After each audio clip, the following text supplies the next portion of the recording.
Anti-Counterfeiting Trade Agreement. The name is misleading. The original idea of ACTA is to internationally protect intellectual property. It's supposed to help prevent product and trademark counterfeiting, like fake copies of expensive goods, misusing trademarks, like using a well-known car brand on tampons, for example making General Motors tampons. It will safeguard research investments in development of products, e.g. medical patents or pharmaceutical products. It's also supposed to support artists and journalists and allow them to produce higher quality work and internationally harmonise copyright laws. Sounds great, doesn't it? But there's a twist. The Oxford English Dictionary defines a counterfeit as, quote, a fraudulent imitation of something else. But when a file is copied on the internet, it is exactly the same as the original, not an imitation, and it is not stolen since the original is not removed. The information is simply being shared free of charge, so counterfeiting has nothing to do with it. Let us explain. Intellectual property is never really defined within ACTA. It could mean trademarks, or it could mean any idea or information which later could be copyrighted, restricted and criminalised. This will have a tremendous effect on the internet as we know it. The actual ACTA text covers a huge range of topics and is very complex and hard to grasp, so we will explain what happens on the internet in a hypothetical real-world analogy. Imagine paying for a cookery course. During this course you learn how to cook some really tasty fried chicken. Then you return home and teach the recipe to your wife. But here's the catch. According to ACTA, you are now both criminals since you shared that information for free when only you had paid to learn it. The ACTA regulations are clear. When you're suspected of sharing copyrighted information, depending on the country you live in, then your access to any kind of courses will be blocked, you will be fined or sent directly to prison. But surely no one would find out that you'd shared the knowledge of the secret fried chicken in private at home. And you're right. Under current law, no one would. But ACTA deals with this through excessive surveillance. All your communication will be monitored, and not only yours. Your family, your friends will all be observed, just in case.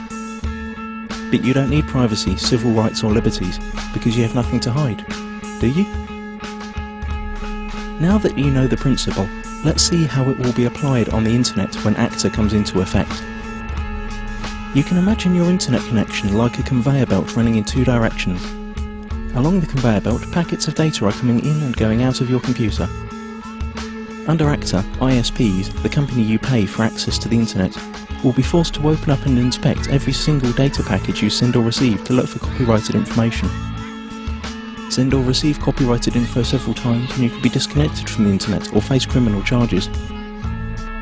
That means if you send an MP3 to your friend through an instant messenger, upload a video of a party which played copyrighted music, or quote a copyrighted newspaper article in an email, you're gone.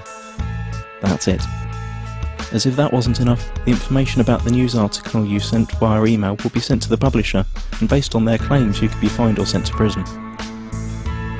ISPs will also be required to constantly check that no copyrighted material or links to copyrighted material are found anywhere on their servers.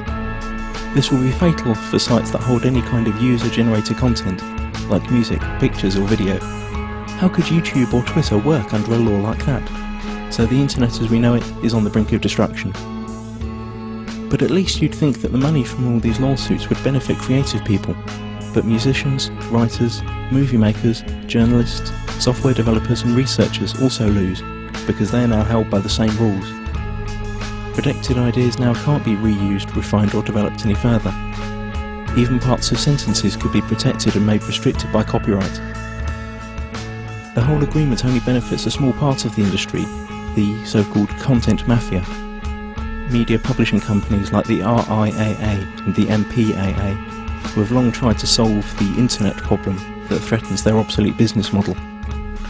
ACTA is the result of their lobbying within the governments that participate in the negotiations. Latest leaks indicate that techniques that bypass the planned content filter and blocking infrastructure will also be made illegal. And the worst thing? It's all done in secret. If you're European, it's even being done by people who haven't been elected by the public. You've already seen where this is heading on YouTube. Videos are unavailable in certain geographical areas. This obsessive copy protection is also a great tool for information suppression. Once all the internet filters and blocking techniques are in place, virtually all information tagged as copyright could be suppressed. Maybe your critical blog or Twitter account, or the video you made about rigged elections and environmental catastrophes, or even the pictures of your kittens. Okay, maybe not your kittens. Not unless you painted a Coca-Cola logo onto their fur.